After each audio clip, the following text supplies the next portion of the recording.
Alrighty, and welcome back to the channel.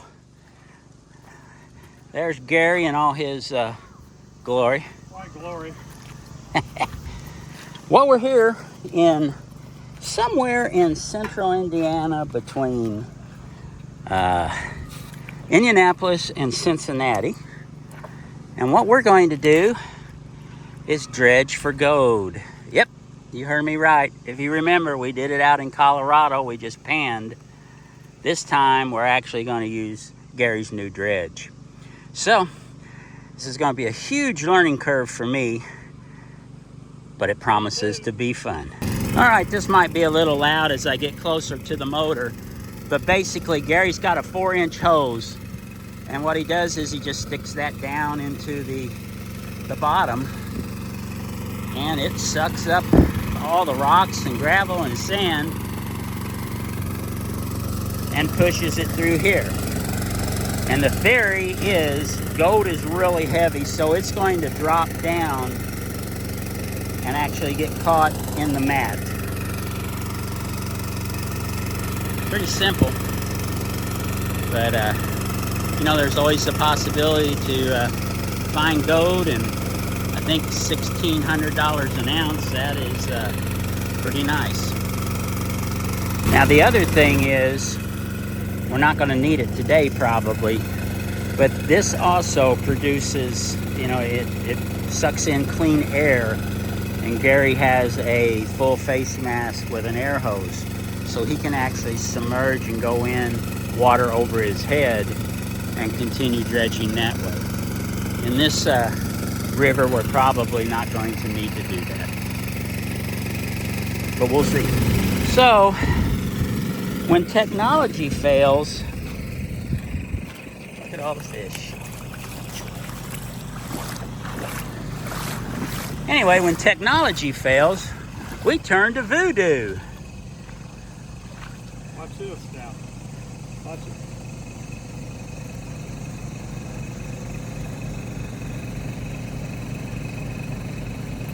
Right here and right there. 2 hard hits. Guess where we're going to move the dredge to? When he says, guess where we're going to move the dredge to, guess what that means? Yes, sir.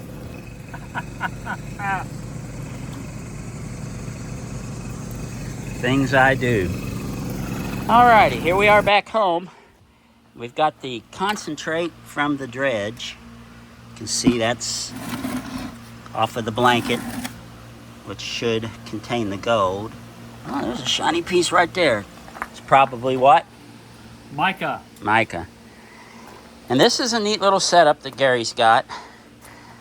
And I just bought it, and I've never tried it before, so.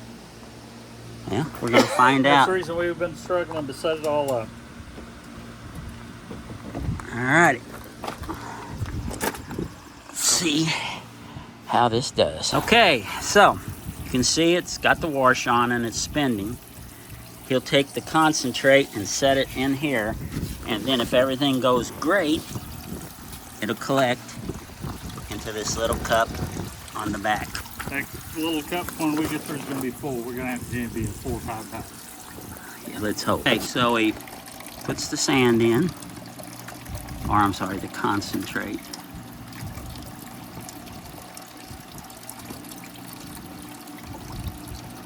And now there's things that aren't gold going into your cup. Yeah, I see that.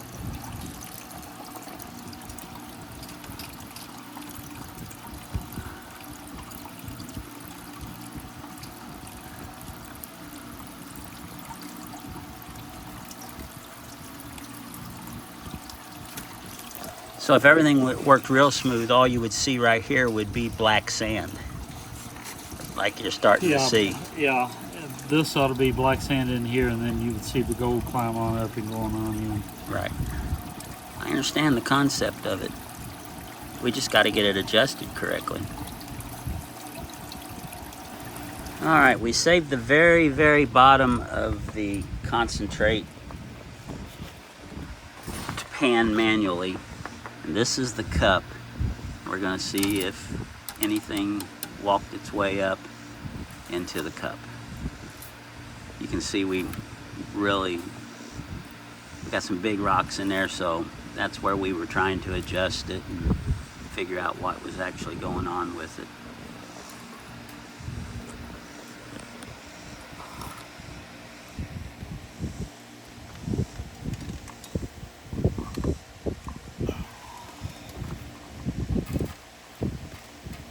See any color at all in there? Not yet.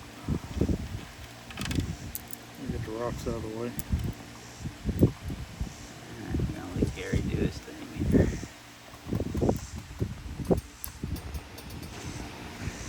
Alright, so that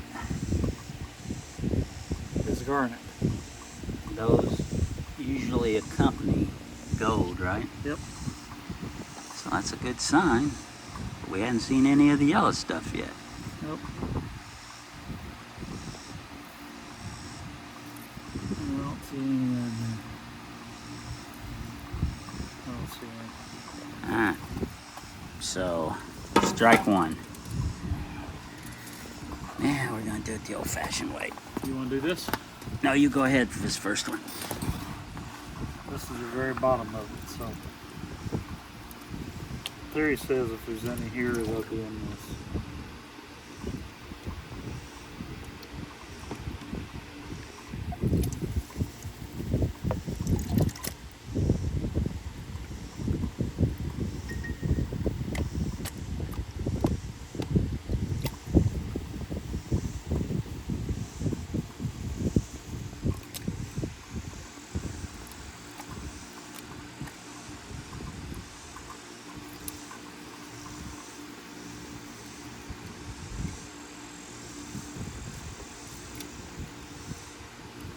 What you want to do is swish the water through to let the stuff float out.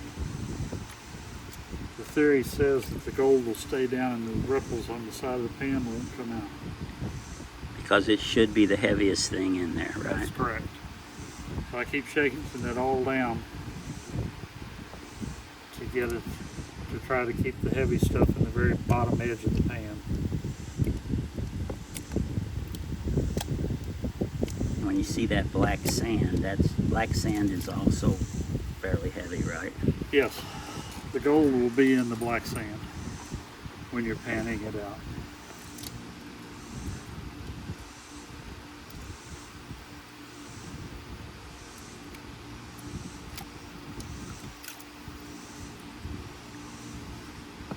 Pan down so far. Let me take it down some more.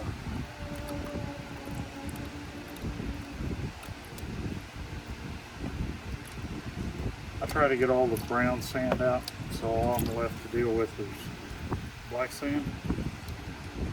As you see, I'm not going to have it all out. And then the theory, or the process, get a little bit of water, and you want to wash the sand, lightly wash it, or rotating it around. And in theory, the heaviest will stay closest to the bottom, right? Yes. And if you do it correctly, all the brown sand first will go to the other side, and then the black sand, leaving just any flakes of gold, or if we were lucky, nuggets of gold. Baseball-sized nuggets. Yeah, right.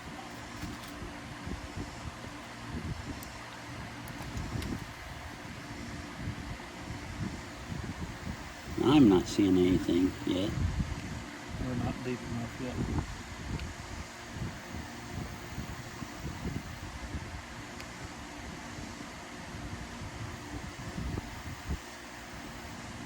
It cracks me up. You see these little flakes of, for lack of a better word, gold color. And that's called what? Mica? Mica. But it's light. That's also, it can also be called fool's gold.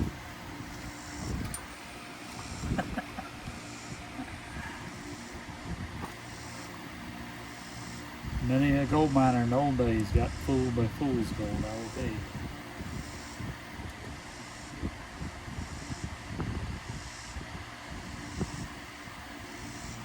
So as you see, it's more of an art skill set to do this correctly. Down to the very last part.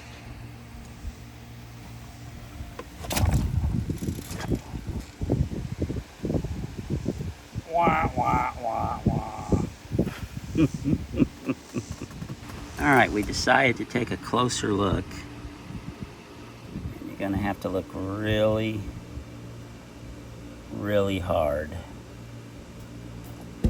See that one little flat piece? That is a tiny little speck. There's another one right there. So there's two little bitty specks. And let's see, there's one more right there. So there's 3 specks that the camera will pick up, and there's 4 or 5 that are even smaller. So we actually found gold, just a very little bit.